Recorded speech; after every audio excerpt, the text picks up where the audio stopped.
Shapiro. I am a police officer with the Toronto Police Service, and we are coming to you live from Toronto Police Traffic Services. I was going to come up with some kind of weird late show, talk show host intro. It's not going to happen.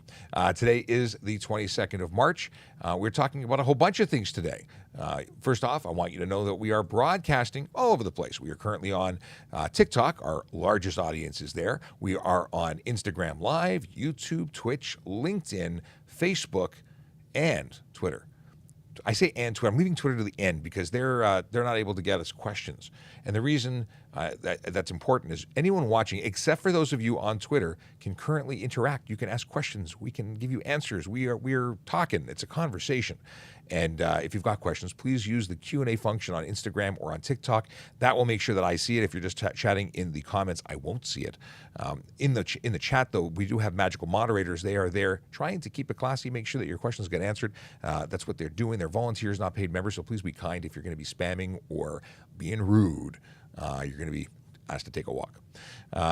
A couple of things to talk about. Oh, and before I do that, we want to talk about Vision Zero Enforcement Team. But before we do that, if you're watching on any of the other platforms except for Twitter, you can just make a comment and we will see it. Like Big Jeff Fresh did, who's watching on YouTube and says, hello again. Big Jeff Fresh jumped into a live session on the VoiceOver Cop channel. I was just testing out a Bluetooth connection. We've been having some odd audio things that haunt us, and they're gone now.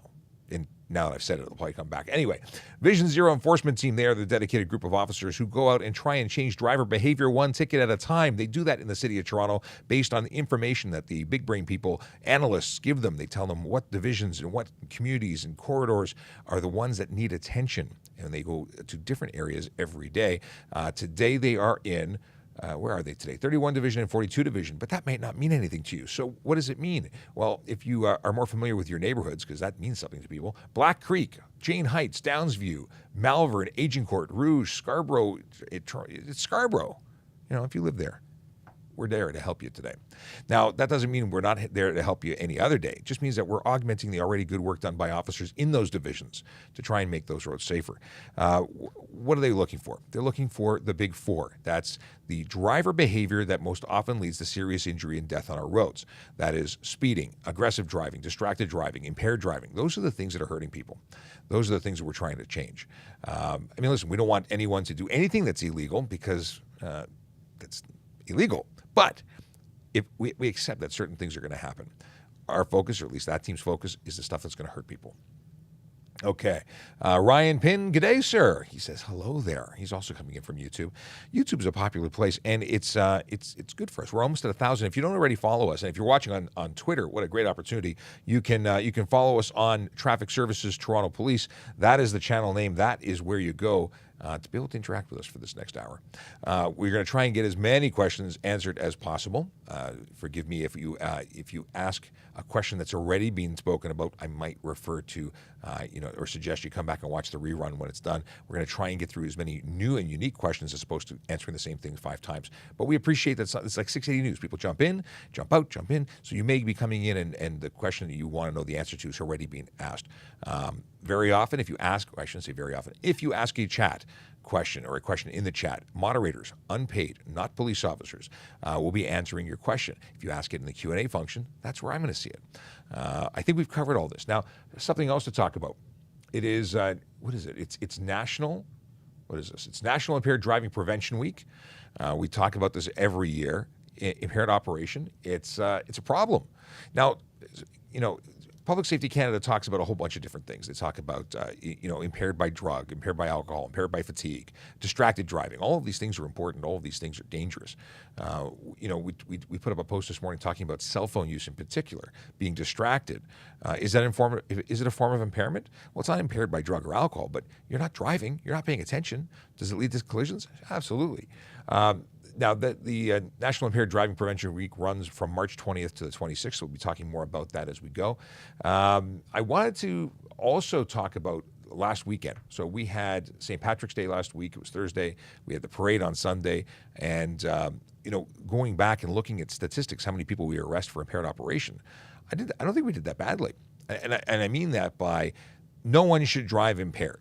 but I was expecting whopper numbers, and they weren't as high as I thought they'd be. Specifically, last weekend, that's from Friday at 6 p.m. till Monday at 6 a.m., the Toronto police arrested 20 people for impaired operation offenses. Now, here's where I love, and I shouldn't find these so interesting, but I do. 2 drivers that were at least 3 times the legal limit. 3 times. That takes work. That's not just having an extra drink, and you shouldn't have any, but that takes work. One driver was going the wrong way down a one-way street. Yeah, impairment not so good for decision making and observations. Those skills go out the window. And one vehicle or driver flipped their car while trying to pass a bus. Genius maneuver. Those people were all, of course, arrested and charged criminally for impaired operation offenses. What happens next? Well, now court and a lot of money, because the average defense, people trying to get away or get out of something or dealing with the courts, $15,000 to $30,000. That's not including the fact you're not driving for a minimum of a year. 2 years if you're not set up for the interlock, device opportunity, which is incredibly expensive as well. At the end of the day, drugs and alcohol don't mix with motor vehicles or conveyances. Simple as that. Elantra Girl says, what happens if you get a speeding ticket? Sorry, if you get a speed ticket in November, as of today has never shown up in a Toronto court website.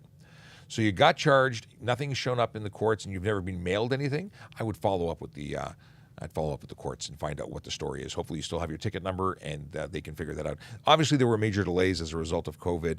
I'm sure they're still dealing with some delays. November is not that long ago. If it was last November, I'd be more concerned. But check with the courts, and then you can make your decision. Now, you can also look at, and I like to send everyone to the same document. There is a guide to POA, Provincial Offences Act defendants. This is basically explains the court system, what you can expect. Great resource if you've been charged with an offense. I suggest it to everybody. Let's see here. I'm allowed to add.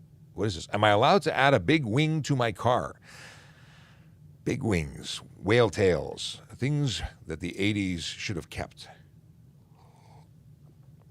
Listen, you can put certain things on your vehicle. If you're going to add a big wing, make sure that's affixed properly. I see a lot of trunks that are destroyed because they've put on this giant wing and it doesn't have appropriate support. If that giant wing becomes dislodged, you're responsible for it. So, and I mean dislodged, I mean you lose it. It falls off your vehicle. So two-sided tape, not efficient. Make sure that if you're mounting it, you have appropriate mounts and it's done professionally. But big wings are supposed to do things. They're supposed to push down on your vehicle and keep it stuck to that road.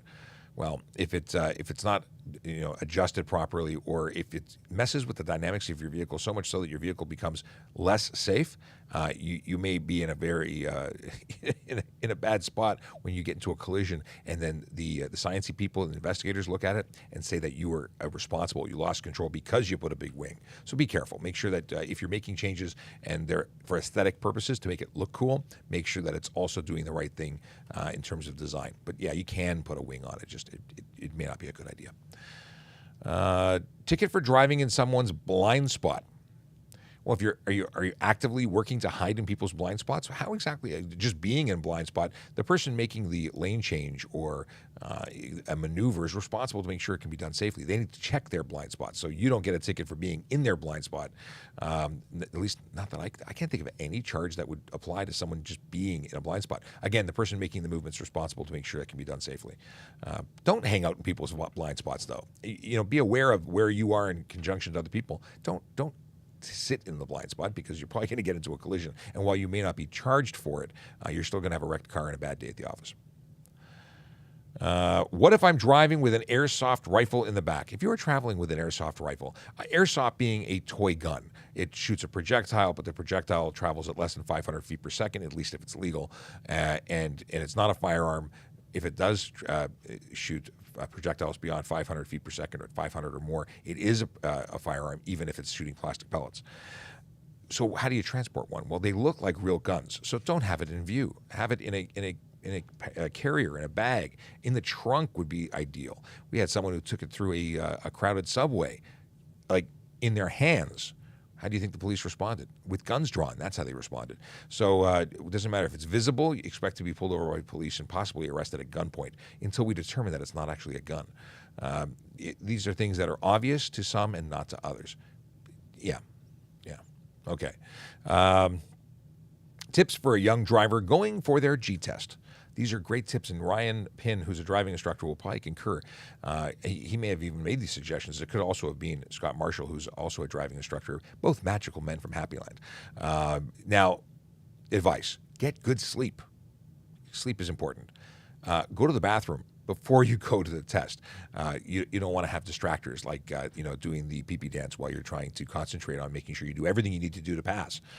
Eat something. Don't be hungry. Don't be cranky. Sleep and eat and all those things. These are important. But if you're going for your G, you've been driving for at least 2 years, so or at least a year and 8 months. You should feel comfortable and that you've got this. Also, I like to say that you should verbalize what you're doing. That means when you're doing a shoulder check, say I'm doing a shoulder check. When you're looking in the mirror, say I'm looking at the mirror. Why? Because not every instructor or tester is paying attention to everything. They might be writing at the moment. You want to make sure they don't miss a thing. So verbalize what you're doing.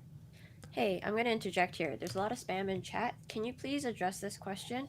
What are the legal tint percentages? So it stops. Tint. Let's talk about tint. A couple of things. First of all, please don't spam. The whole idea of spam is being disruptive. If you're not getting a question answered because you're asking it, we should probably ignore you. But Q's asked for this, so we will bring it up. Tint is very interesting. There's 2 sets of rules that come into play. One, in order to be safetied, to pass a safety inspection, to be a safe vehicle on the road, you can have no more than 30% light blockage, which means 70% of the light must get through. That applies to the windshield. Actually, wait, it applies to the windows directly left and right of the driver. And to the windshield, you can have nothing. No tint is permitted on the windshield, save and except for vehicles manufactured before 2017. That's 2016 and older, can have a 3-inch or 75-millimeter tint strip across the top. That's a sun strip, a brow. That's it. Windows behind the driver's compartment, the rear passenger, rear window, cargo area, that can be as dark as you want. You can paint it with a brush to be opaque, whatever you want. But you must, if you have no clear view out of the rear window and that mirror that's hanging on your front windshield is no longer useful, you must have at least one clear view, one mirror's view to the rear of the vehicle. That's it. Now, if you put something on the front windshield, what's the ticket? Is it just a tint ticket? What's the story? That's your vehicle's unsafe. Pull your license plates, you're off the road. If your windows left and right of the driver are too dark, pull your license plates, you're off the road. Additionally, you get charged under the HTA for having those windows obscured. Now, does that mean that you're good? No. If you have tint it makes the driver or the driver is visible or viewable or can be seen and identified and described during daylight hours, but it's nighttime. So you have the legal limit for safety, but it's nighttime. Now a police officer pulls up and cannot identify a driver through the window. Can't see you. It looks like it's a black window with no discerning features. Well, that's a ticket under the HTA still. Even though you have a legal limit for the safety, you're still too dark because you are not allowed to obscure the interior of the vehicle with a color coating or reflective tint, which brings up the fact you cannot have any reflective tint at all on those windows left and right of the driver, even if the percentage of light coming through is permitted. So there's a lot of, at the end of the day, don't tint your windows so dark. That's really where we're going here. If we can't see you, chances are you can't see us as well either. There are people who say, well, what about this chrome, what is it called? Chrome tint? No. Chameleon. There's another one too. I just can't remember what it's called. Chameleon's one of them. That's one that has a multicolor, different depth. It's darker on one side than the other. But there's another type of tint, and it escapes me right now. In any case, it's dark on the outside, but not as dark when you're looking out. Better, so in terms of tint percentages and safety, okay, but still not legal if we can't see in. Again, now, why? Why is that an issue? Well, ceramic. Thank you, Ryan Pinn says ceramic tint. That's exactly what I was thinking of. You know, you should be on the show more frequently. No, actually, you're here every day. You're awesome. Thank you. And thank you to the entire community who spends every day coming out here. There's so many of our regular viewers who spend their time with us. We really appreciate you, and you know, you're part of our extended family. Really cool. I look forward to the comments and the banter back and forth with you guys. So back to why is dark tint not allowed. Well, let's start with the windshield. Why can't you have your windshield tinted? Well, eyes work with light coming in. You reduce the amount of light coming in, you don't see as much. It's just a fact of life. Also, as you age, you actually require more light. That's neither here nor there because it's not allowed at all. But if you're 40 or 50, you need more light than someone who's 20. That doesn't mean that as a 20-year-old you can have more darker tint, and nobody can have it on the windshield. When it comes to the windows left and right of the driver, of course you have to be able to see to be safe, but we need to be able to see inside so we can see if you're using your phone, drinking alcohol, describing male, female, any features for the purposes of Amber Alerts, for the purposes of fail to remain collisions. And it's not just police who have to be able to identify you, it's members of the public too. Additionally, when it comes to officer safety, we pull you over, we need to be able to see what's going on inside. People say, well, we'll just roll down the windows. That's great. It's still not legal. Cannot obscure the interior of the vehicle. I hope that answered everything and more in relation to that question. To address, I didn't bring the question to your attention because of the spam. I did it for Emma, who was answering the question multiple times in chat. Okay, well, I appreciate the clarification, but the whole concept here is that this is all about community, right? We're here for you. We're here to answer your questions, and the folks that come in and spam, we don't appreciate you, and the community doesn't appreciate you either because it makes it harder for us to answer questions because. And then people just leave. So also for the folks who think you're going to annoy me with spam, which some people want to do because they want to play games with the cop. I don't even read chat. You're just upsetting your peers and other people's in the community. Mike Quinn, good morning. He's coming in from LinkedIn Live. Says morning, Q and Sean. Good to see you. Love the photo. Saw the photo on online. That was cool. It's good that you're doing birthday tours. I like that. I heard you're going to be in the area. You should come by and say hello. I can get a selfie with you, too. Okay. Kayla Dracona says, greetings and salutations. Okay. And Ryan Pinn has a theory about spammers. He says he believes that they weren't hugged enough as a child. And, yeah. And the mods have the hug/mute button. That is how they make it up to you. Okay, we're moving on. What happens if you were stopped without insurance? So you're a driver, you're driving without insurance, and we'll take this in two sides. One, you don't have your insurance card. One, there's no insurance on the vehicle. It's an uninsured vehicle. So what happens? If you are pulled over and you don't have your insurance card, there's an offense under the Highway Traffic Act, fail to surrender proof of insurance. $65 is the fine. You're guilty of it if you don't have your insurance card or proof of insurance, which can now be provided by way of electronic means. If you have an app or a PDF on your phone, you can show it to us. We'll accept it. The HTA or the CAIA has been amended to allow that.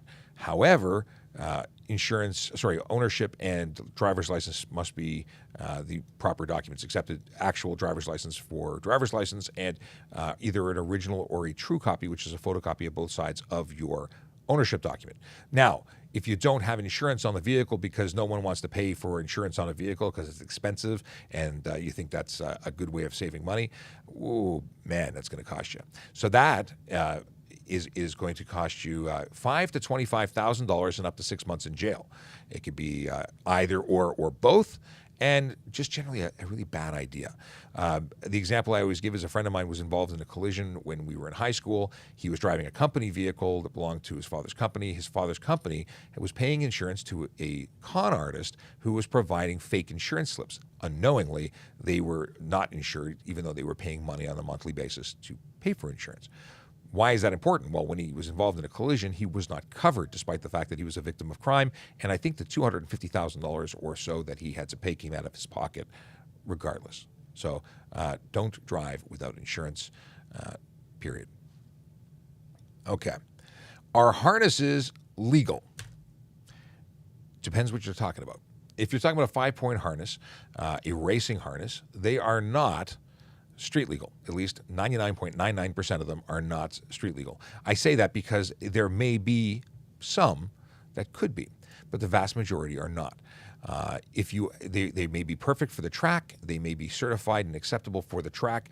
They may not be perfectly acceptable, but still used on the track because the track is not the road. When it comes to the road, you must be wearing your OEM seatbelt. That is the one that came with your car. So if you want to wear your 5-point harness because you think it looks cool, and then put your seatbelt, which is totally not cool, on top of the 5-point harness, at least you'd be legal. But that's about it. So if you remove your OEM, your factory seatbelt, you've broken the law. There's a charge for removing it, and of course, you're not wearing a proper seatbelt at that point. I know there's a lot of argument because people say, why would you take away a 3-point to replace it with why wouldn't we take a 5-point harness and replace the 3-point harness? It's safer. Well, there's a bunch of reasons why. One, proper and regulated installations to make sure they're truly safe. The one that you put in may not meet it, especially if you did it yourself. Very specific places to install. Secondly, actually installing yourself in that seat. That's a problem because most people don't have a pit crew to dress them in the morning. And you need one to strap you into that seat and properly secure you to the back of that chair. You should be one with the chair, according to race car drivers whom I've spoken with. Additionally, they need to be replaced on a regular basis because they wear out. What else can I say about them?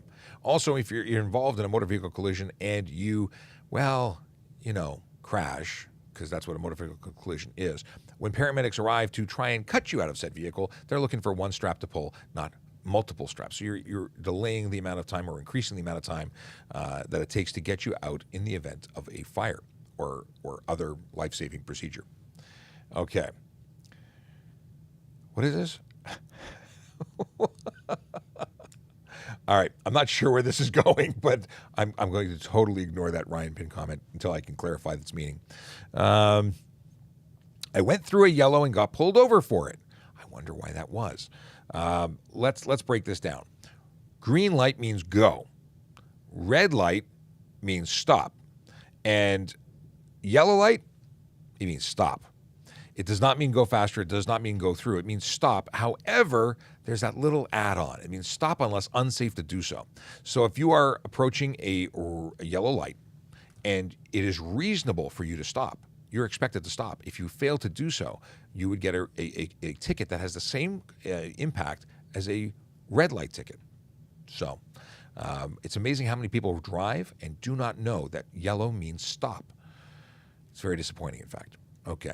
And I don't mean it's disappointing that you asked me the question. I'm glad. Most people just don't know, and I don't know. Ryan, do you teach yellow means stop? I want to know. Okay.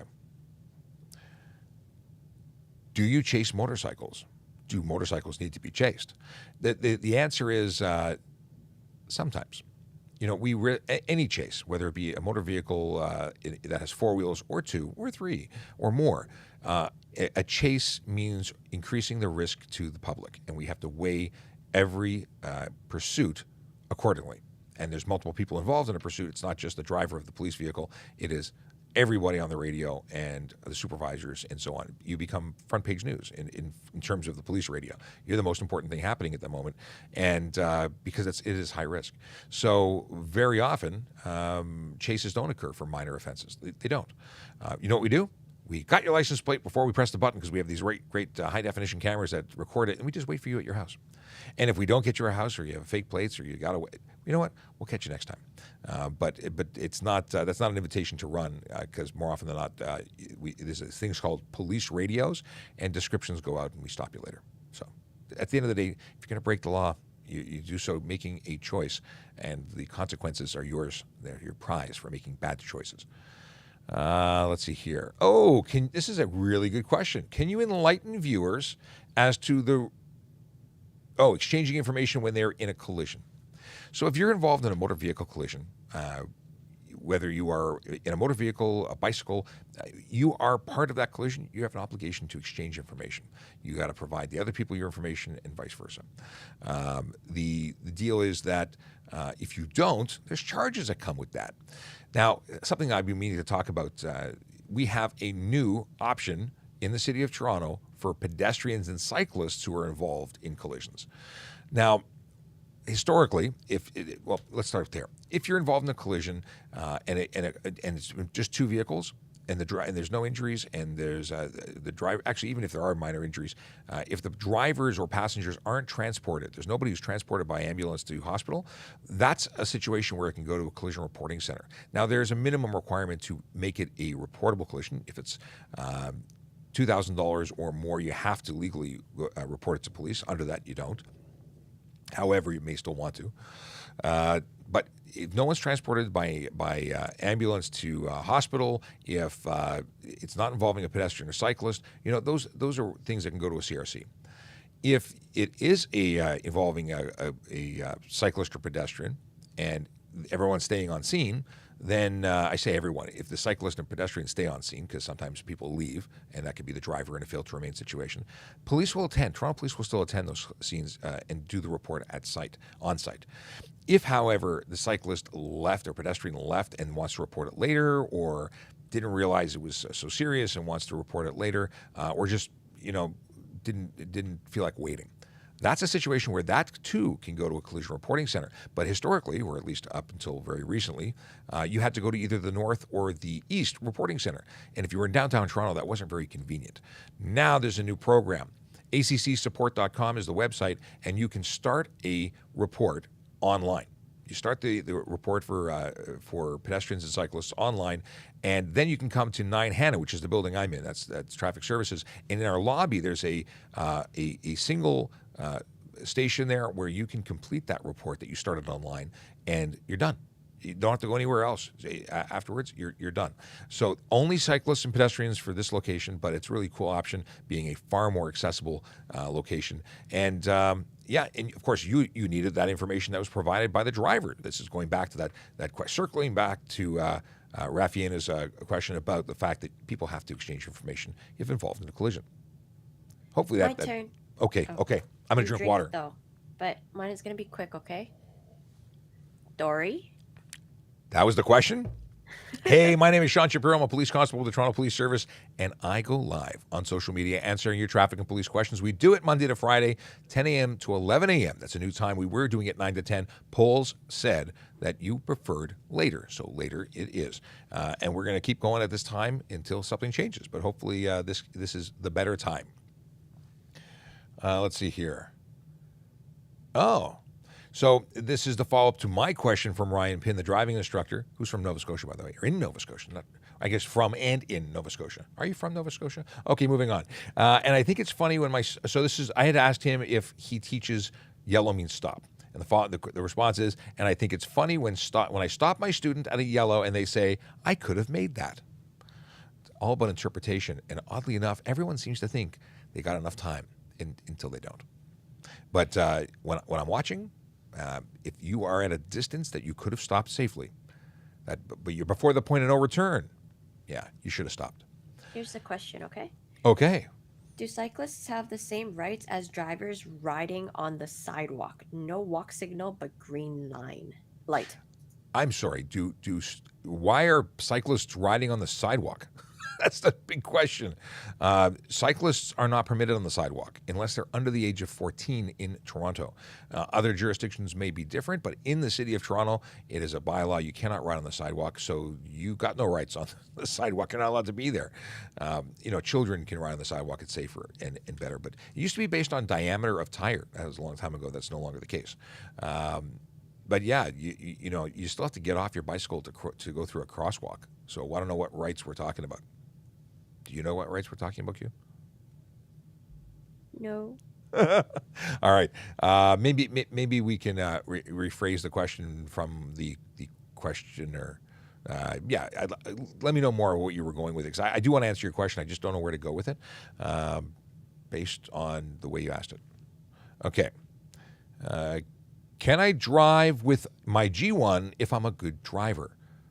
Sure, you can drive with a G1 if you're a good driver, assuming you have a passenger who has a full G license and is supervising you. Full G license who has qualified with 4 years experience. That experience starts when they got their G2 and continues at a total of 4 years between G2 and G, but they must have a full G. If you're alone, you are eligible for a wonderful ticket called Drive Unaccompanied. It comes with a $110 fine and a 30-day license suspension for your first time. Second time, it's 90 days. Third time, it's a kick out of the program, start again, lose all time and all money. And when I mean lose all time and the money, let's say you got to wait 8 months if you've got a course, 12 months if you're waiting to take your G2. Let's say you are 7 months and 30 days in, and tomorrow you're going to get your test to go to G2. So you figure, what harm could it do? Well, if it's your third hit, well, we're going to start you back at 0. You're going to start the G1 all over again after you apply and pay again, of course. Here's a question I could not answer and I couldn't find the answer on. Okay. Can I drive a diesel RV that has air brakes with my DZ license, and can I pull a trailer with it? I have no idea. You know what? I don't. Your DZ, your dump truck license with a Z, you're covered for anything below a RV, diesel or otherwise, is going to be a G-class license. You're going to have an air brake designation. I'm assuming you have an air brake designation with a DZ. Isn't the Z the air brake designation? I'm a little rusty on the whole commercial stuff. It's not my forte. But I think you are covered with your DZ, because dump truck is still going to have all your qualifications for G. The motorhome is going to be covered. Now, are we talking about a motorhome, or are we talking? Sorry, what was was it motorhome? RV. RV. I'm going to assume the RV is one that is capable of being driven by a G-class license, save and except for the requirement for the air brakes. Okay, so but yeah, the question was, can I tow a trailer with it? it depends if it's a part of the maximum length. I don't know about the tow. I'd have to phone a friend even if I was on the road, because I don't know the answer to that question.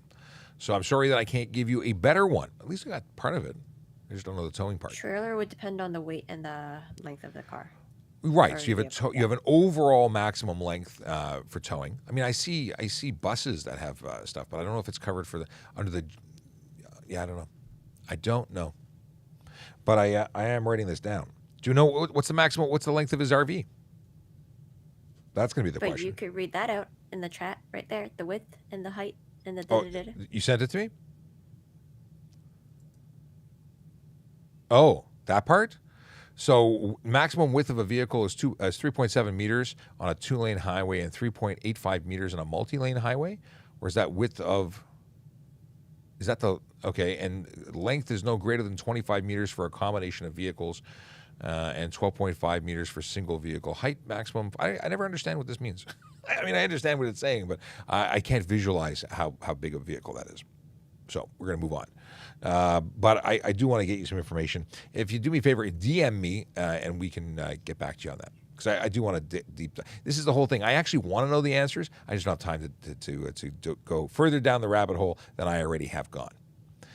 Can I go do a G2 test with a rental vehicle over 25 years? I don't know. Do they still rent vehicles that are over 25?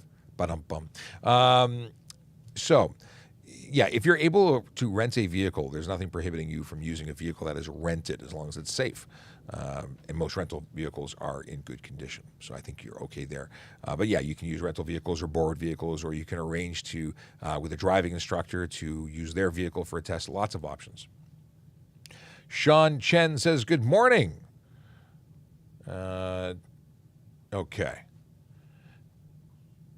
You should name you unanswered question bank the impound. Oh, I like that. Ryan Pin says unanswered questions go into the impound. Question impound. I like it. I like it a lot. Does TPS have a CVE unit? Are we? CVE is a new term for me. Is that a commercial vehicle enforcement unit? I think that's where you're going. I'm going to say that's where we're going, and we're going to move on. Yes, Toronto Police has so we're traffic services. We have officers here that focus on traffic, but then we have within us those that are CVSA qualified inspectors and a commercial motor vehicle team. So we were out with them last week to watch what they were doing. They inspected for 2 days vehicles. You know, they had a 57% fill rate. 57% of the vehicles were taken out of service for being unsafe or failing their inspection. Penalty for driving without a license. I believe it's $350. Oddly enough, no demerit points because you don't have a license. How do ticket fighters instantly dismiss tickets? They don't instantly dismiss tickets. They make arguments based on information that they think are opportunities, and they may or may not be successful. They don't always. They don't press a button. It's not that easy. But very often they identify errors, what they call fatal errors, and they happen at times where people make boo-boos because people are people. Those humans. What is this? Can I get a ticket if my car is low or on bags? Yes. If your vehicle is too low or your suspension system does not meet safety requirements, then you can be taken out of service for unsafe vehicle. It's not just a ticket. You can get tickets as well, but unsafe vehicle means we take your license plates and you get a tow truck ride and that you have to pay for. What is this? I need to refill my water. Stand by. Please stand by. It's amazing how much water I go through. Okay. Tow hook license plate holder legal in Ontario. I have no issues and have not seen anything that would suggest otherwise. I, in fact, suggest tow hook options for the front license plate, specifically for vehicles where people are worried about the prettiness factor of having their factory front plate. You have to display your front plate. I think the tow hook adapter is a good solution for those who are having issues, and obviously safer than putting it in the front windshield, which is also illegal. But there's no law that says you can't, so until they make one, there's no law that says you can't. Okay. Anything going on in chat queue? People want to know if they have expired stickers, what they should do. If you have an expired sticker, this is actually a really good question and very timely as we approach the end of the month. If your sticker expired after March 1st, on or after March 1st, 2020, you were covered under an extension that took you right up until February 28th, 2022. Of course, the new law or the absence of sticker requirements going forward means that you have to register under the new system, and that started March 13th. The province gave you an extra 30 days or so. You're good to the end of until March 31st, in fact. So, excuse me. The ability to renew is active. You can go online. You have to have a proof of insurance, your mileage, and then you can renew your vehicle under the new system, at which point you're legal again. You can choose 1 or 2 years. I don't know why anybody would choose one, but it's an option. And that's available now. So you should do that before you expire, because if you do not do it and you are expired, you're going to get a ticket.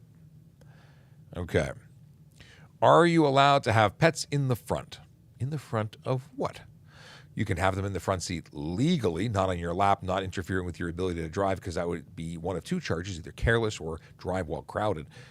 But they can legally be in the front seat. However, I will tell you that children and small animals don't like airbags exploding in their faces. It tends to be very deadly. My suggestion would be back seat, either in a crate, but regardless of where they are in the vehicle, tethered for their safety and yours. Animals in the back seat can become projectiles into the front seat or out of the vehicle entirely. We want you to be in a seatbelt for your safety. You want a pet to be in a seatbelt or in a transporter for their safety too. Why? Well, because if you're in a collision and they end up hitting you, becoming lodged against you, becoming ejected from the vehicle, bad things happen.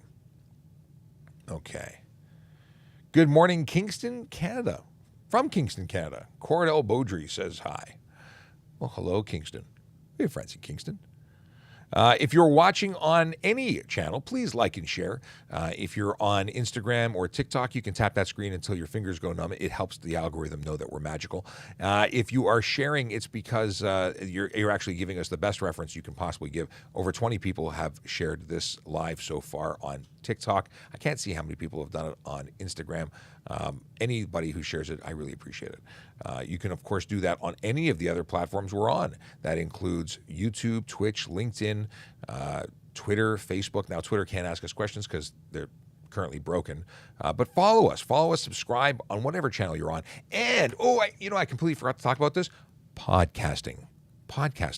So we have been asked for many moons to create a podcast, and we're getting there. And we're actually publishing, and I published our very first episode, which is the interview that I put up on Sunday. Sunday we had an interview that was with Turf Canada. We published that on YouTube, and it went out on all our platforms except TikTok and Instagram. And what does that mean? Well, it went out there, but if you wanted to listen to it while you were driving, that would be dangerous. So because you'd have to watch your screen or you'd have it open, and then you'd burn data.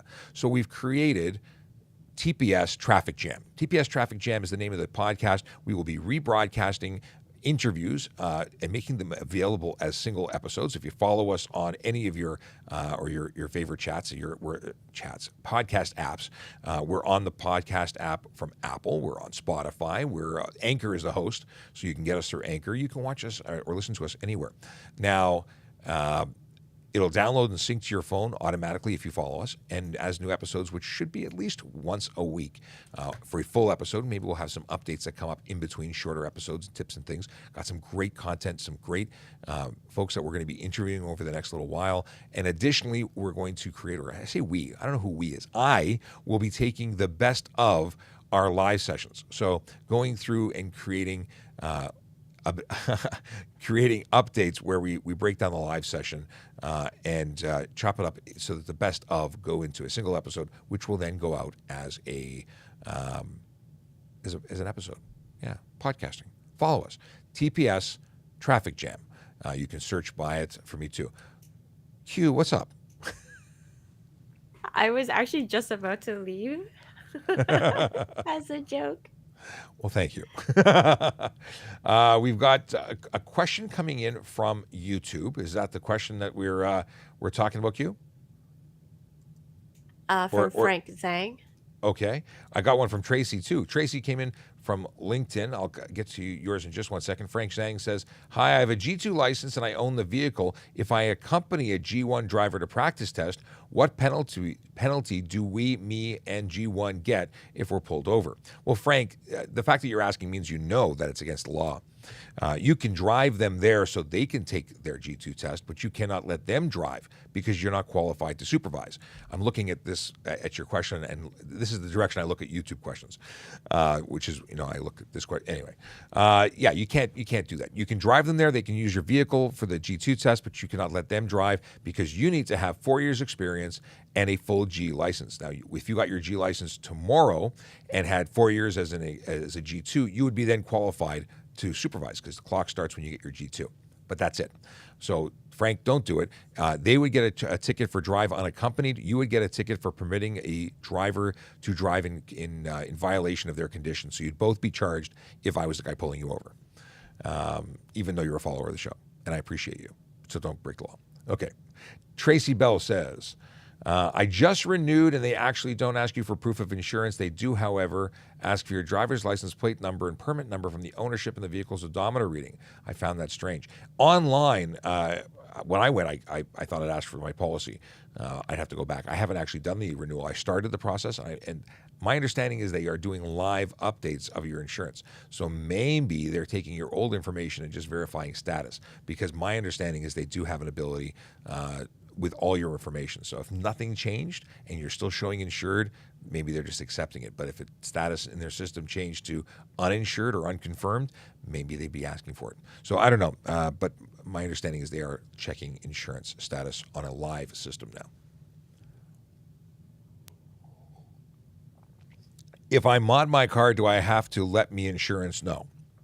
That's verbatim. I'm going to put it on screen so you can see me let me insurance know. If you mod your car and you don't let your insurance know, what do you think is going to happen? There, in the event of a collision, we'll look at your vehicle, and because they're going to own it if they write the vehicle off, they inspect the vehicle, right? If they see modifications that are not ones that they were aware of, they will likely deny your claim. So if you don't let them know, expect to not be insured in the event of a collision, have a claim denied. And that's the deal.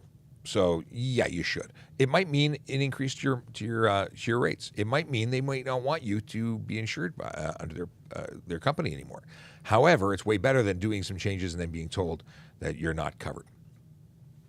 How loud is too loud when modding your exhaust? 74 decibels is the idle volume that or max that you can be at idle for a safety check for the purposes of mechanical check. For the purposes of a charge for unnecessary noise, it's any unnecessary noise. You could be a brand new stock Honda Civic and you drive at 9,000 RPM while doing 40K down Yonge Street. That's a charge for unnecessary noise if I've ever heard of one. So it really depends on driver behavior. Above all, you could have a car that is somewhat louder or a motorcycle that is louder than the average. And if you drive like a responsible driver and you're not creating unnecessary noise, you may never get a ticket. So it really depends. If it sounds like an angry Coke can screaming, that's bad. That's bad. Okay. What is this? One of my colleagues was telling me that one of his friends got caught driving after midnight, 30 over the limit with a Class 7, which is equivalent of a G1. His excuse was he was on the way to the fire department because he was a volunteer. Yeah, that's a good. We don't even allow. I don't think we allow G2 drivers to be volunteers with us, or G1 for that matter. You'd have to be a full G license to be a volunteer for Toronto Police, for at least as an auxiliary officer. So we wouldn't let him in the unit or in the service for that. Things you need to know. Okay. Private chat. Sorry, go ahead. Private chat. Oh. Folks that are in the chat and doing really ridiculous things like advertising your company or inciting dangerous acts on the road. That's going to get you banned. We're gonna not have you back in here because that's just not nice and not safe and not smart. So yeah, please refrain from doing it. I know my asking isn't going to stop you because you're doing it, which means you've already failed the ability to, determine what's right and wrong. So I'm saying it just so when everyone sees these people disappear, it's because they were doing that. But thanks for bringing that up. Can't we just all get along? Okay, do you decibel test people's exhaust before you give a ticket? No. In Ontario, it's not a requirement. Other provinces have testing procedures outlined in order to lay the charge for improper exhaust. We are not writing a ticket for improper exhaust. We're writing a ticket for, actually, there is a ticket for improper exhaust. It's when it's not there, generally speaking, or it's non-functional. Because if it's so loud that it's not doing what it's supposed to do, it's not muffling, then we issue a ticket for improper. But when it comes to unnecessary noise, it's unnecessary. It could be your horn, your stereo, your squeaky tires because you're squealing them, anything that's unnecessary and noisy. See, it's so simple. No decibel rating required to lay the charge. Tint Law in Ontario, I have 20% for the sun. Tint Law in Ontario for safety, for us not to pull your license plates and get you towed home, requires no more than 30% light blockage. So 70% has to come through. Now, when you say 20%, it could be 20% coming through, which would be an 80% tint, or 20% light blockage, allowing 80% light through. So I don't know which 20% you're talking about, but 30% light blockage is the maximum that you can have on your windows. 70% has to get through for vehicle safety. Otherwise, we can pull your plates if it's in the front, and nothing can be on the windshield. And of course, if you're obscuring the interior of your vehicle so we can't see in, that's also against the law. Different charge though. What if you have insurance but the card is expired? If you provide an expired card that's not valid, it's not proof of insurance, $65 fine. There's no demerit points. It's kind of the good deal one. But if you continuously do that, we're probably going to be investigating you for no insurance on your vehicle. And guess what? We have 3 years to lay that charge from the date of offense. So if we, friends of mine, and I was doing this too when I was on the road, if it's a nighttime charge, if it's a daytime charge, I'm calling your insurance company to verify status of your insurance when you give me an expired card, because I'm just going to lay the charge right then and there. But if it's at night or on the weekend, I can't get a verification, I have up to 3 years to lay that charge. So I make a note, you become part of my project file, and I look up later, and if I confirm that you didn't have insurance on that day, I'd lay the charge after. So things to know before you do. At what speed will you not chase? Depends. There's no cutoff, so you shouldn't have a goal in mind. If anything, what we do is we radio ahead and do what needs to be done at that point. Our goal is not to chase. We don't want to create a speed competition. We're not in a race with you. We're going to get you eventually. It's where we phone a friend. Laws on owning retired police vehicles. Well, obviously, if it says police on it, you may be putting yourself out to be a police officer, and that's going to be an offense. But simply owning one, they're not really regulated. You can't have a siren on a vehicle. That's something that's for sure in the HDA. What is this? Left turn on red from a one-way onto another one-way legal. Yes, in Ontario, the only time you can make a left on a red is when you are turning left from a one-way to another one-way.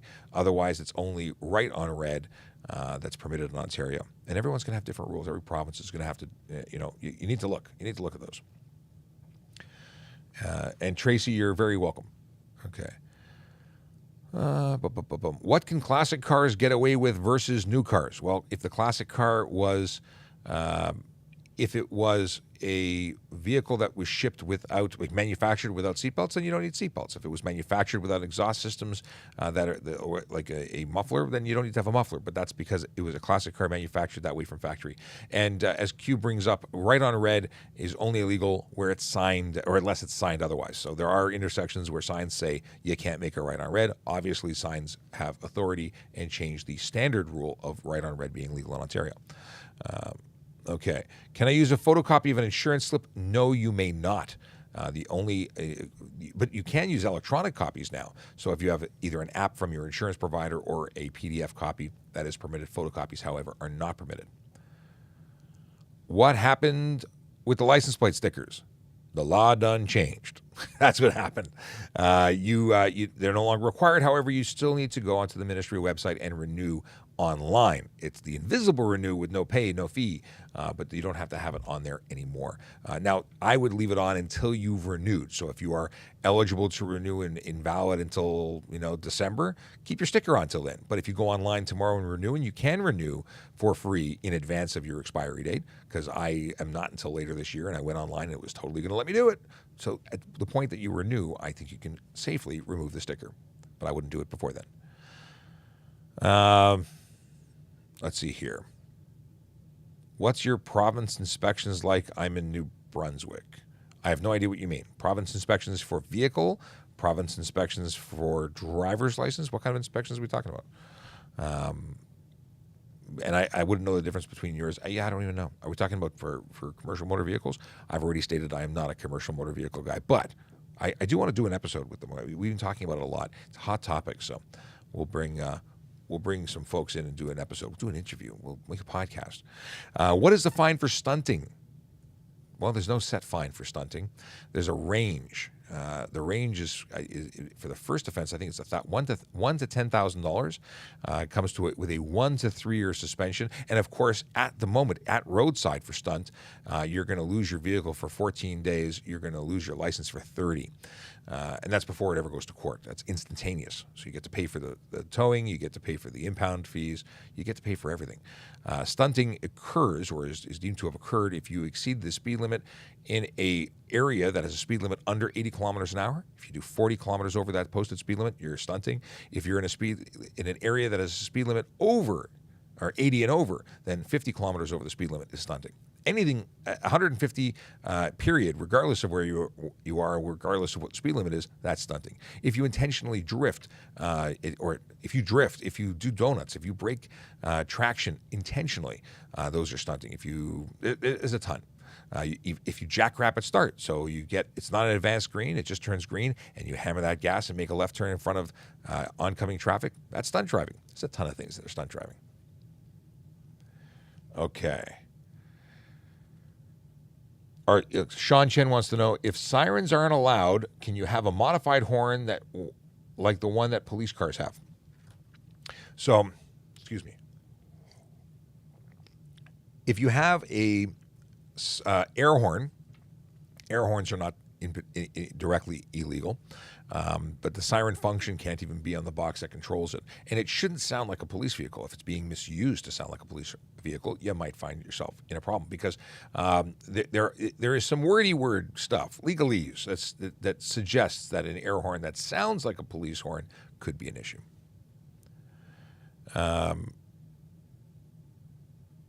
Can a bike pass another bike within a lane? I would imagine you still have to adhere to the 1 meter rule that cyclists are entitled to for safety. Ryan Pinn would like to know if I have any idea where his kids' matching socks went. They're probably with my kids' matching socks, and together we might find the pairs. So I'll have a look. I'll let you know on tomorrow's show.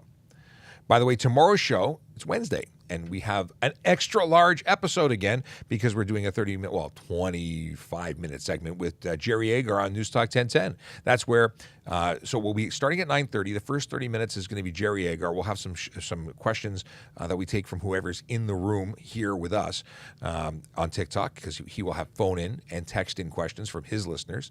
And then at 10 o'clock, we will get back to our regular scheduled programming when we have your questions, without interruption. But the first half hour will be Jerry Agar focused. We'll be doing a lot of stuff with him, talking about things that matter to him and his listeners. And his listeners are very often our listeners. Okay. Joining me now, we have Sergeant Murray Campbell. How you doing? I'm doing good. Sorry I missed most of the show, but I got the last 5 minutes. We were taking it very personally. Yes. Busy day. Me, just you. Q is not missing. Am I taking that correctly? I was not anticipating Sergeant Campbell to join us. Thus you because were he not said missing. that. Okay. No, he's a very busy man. This is true. Okay. What to do when you get into an accident? Well, first of all, there are no accidents. There are collisions, and we accept that they happen. But definitely there are people who are responsible. Someone made a boo-boo. So what do you do? Well, as a driver or involved person, exchanging information is a requirement with all of the others that are involved. Very often we get calls saying there was a collision and the guy in the blue car, he says he's not sharing information. Well, then that's not allowed. Now, if the collision is minor, under $2,000, it's not required to be reported unless there's injuries. If there's injuries or if there's a value over $2,000 total amongst all vehicles involved in the collision and persons and property, then of course it does need to be reported.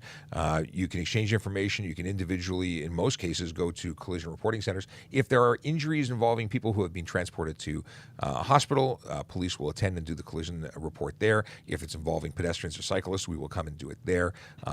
However, there are circumstances where if it's reported after the fact, if it's reported and the pedestrian doesn't want to remain, it's possible to be deferred to at that point to a collision reporting center. And if you're in the city of Toronto, we have a new option, which is at 9 Hannah Avenue, right here at Traffic Services, where pedestrians and cyclists specifically can attend instead of having to go to either the north or the east location. So much more convenient.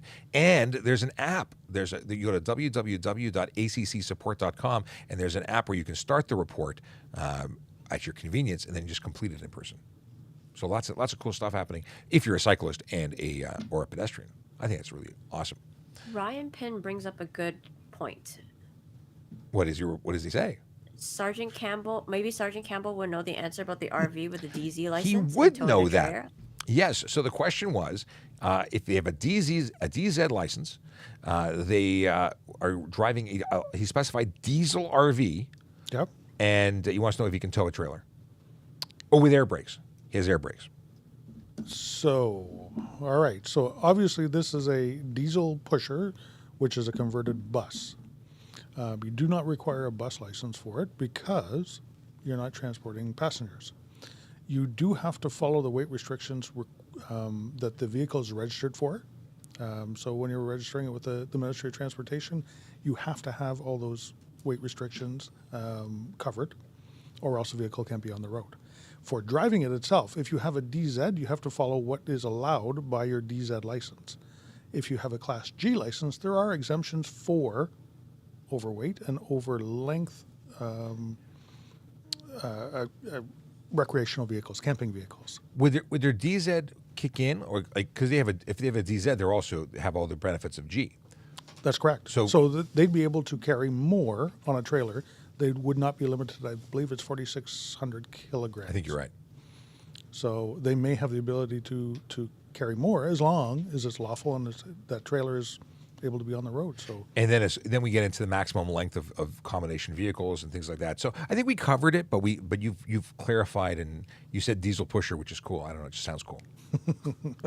A diesel pusher is where the engine's at the back of the recreational vehicle, as opposed to being at the front. Cool. What is this? Can I? Okay. Traffic services. Can I get locked up if I ran into an undercover cop by accident on my push bike? Just wondering. I don't know I don't know where they're going with that. Could you get locked up by running into an undercover police? If you get into a collision as an undercover officer, would you get arrested by No. Did you do it on purpose? Oh, intentional is different. Well, yeah. But they said by accident. Okay. Well, then that would be. If we're taking you at your word that you don't just randomly drive into undercover police cars that you know are undercover, you didn't know. I don't even know where to go with this. Okay. Let's see here. Right turns allowed when all lights are red. All lights are red? When are they all red? So if you approach an intersection and the lights are red for all, we're going to say that's a malfunctioning intersection? No, I'm going to say that every intersection in the city of Toronto has a 2-second all-round red. They do? They do, to ensure the safety.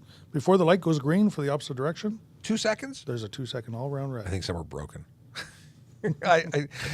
So when it's all red, when you're making a right turn on a red, you must ensure that it's safe to do so. You have to have come to a complete stop, and then. So I imagine you'd be beyond any 2-second at that point if you're doing it properly. Yeah, and if you're stopped and everything is red and you're doing it properly, you can go.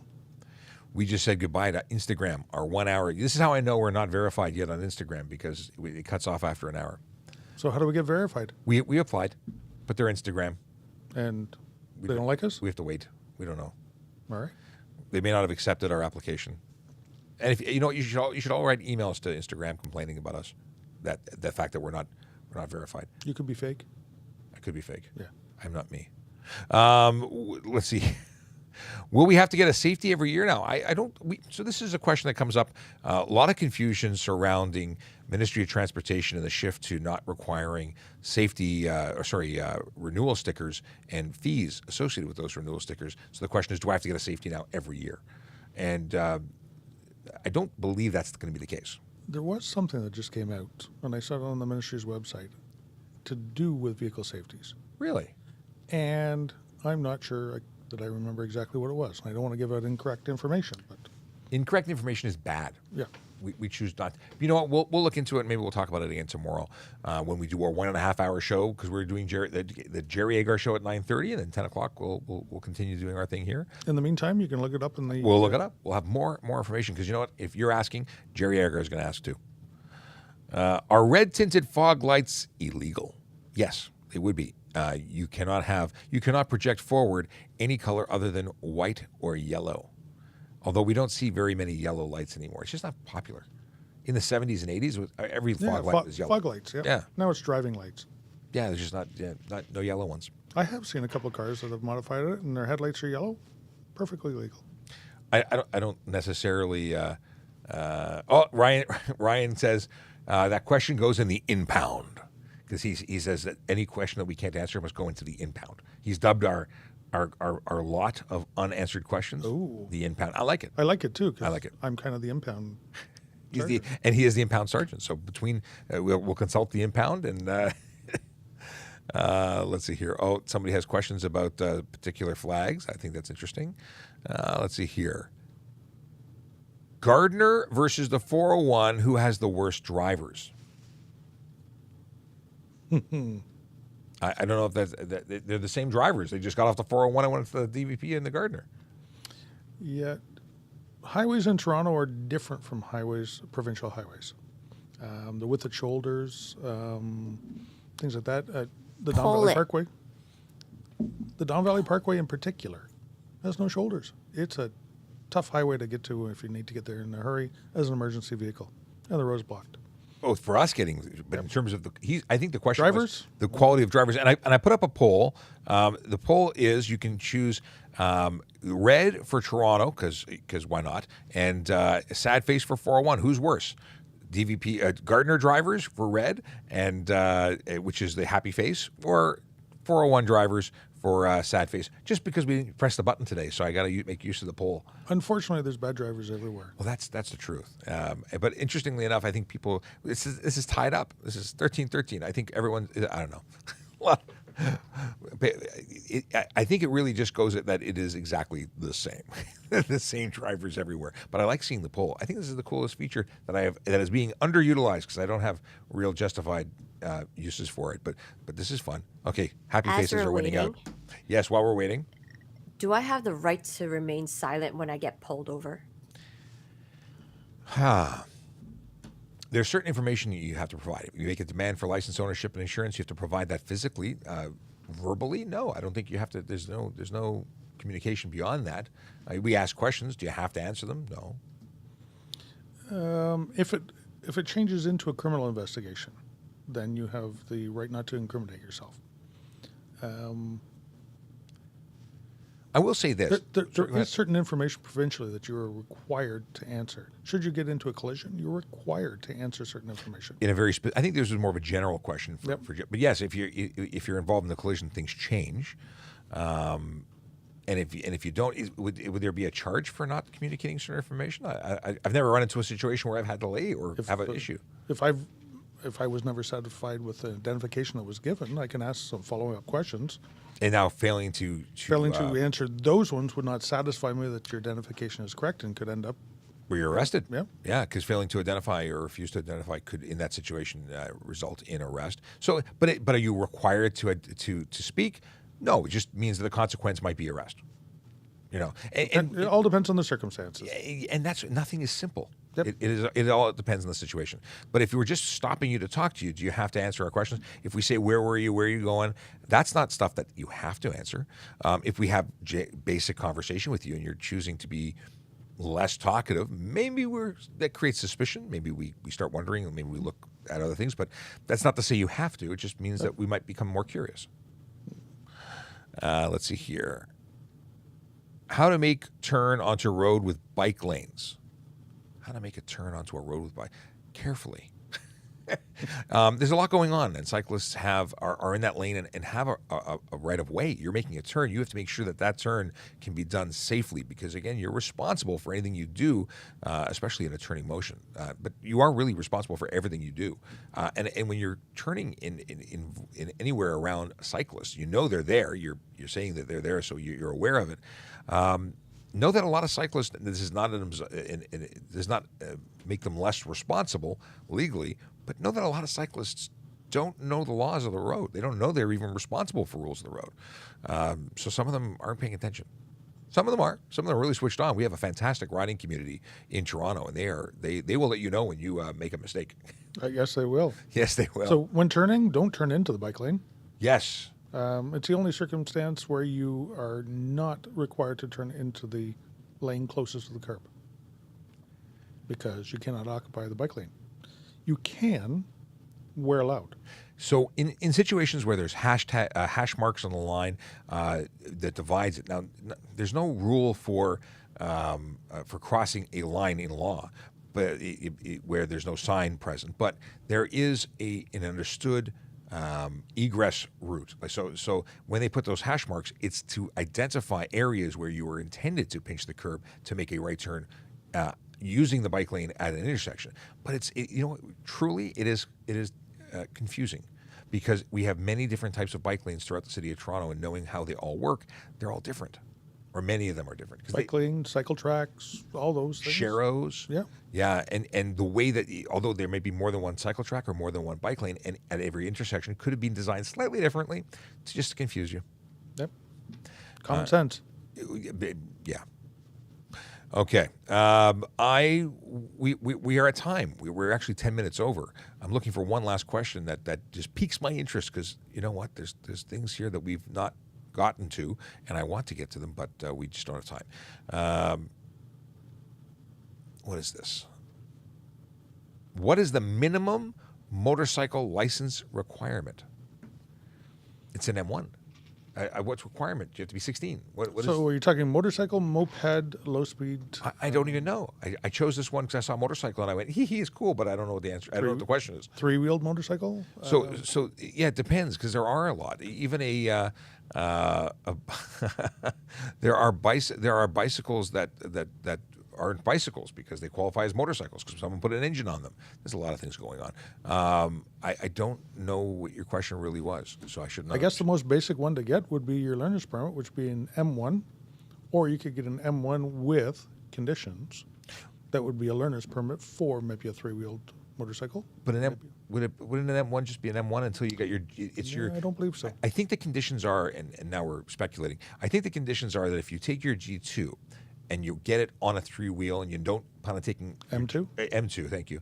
And you're only doing it for 3-wheel. You're not taking the full M. I think that's where it ends, and you get you can have a designation only for that bike.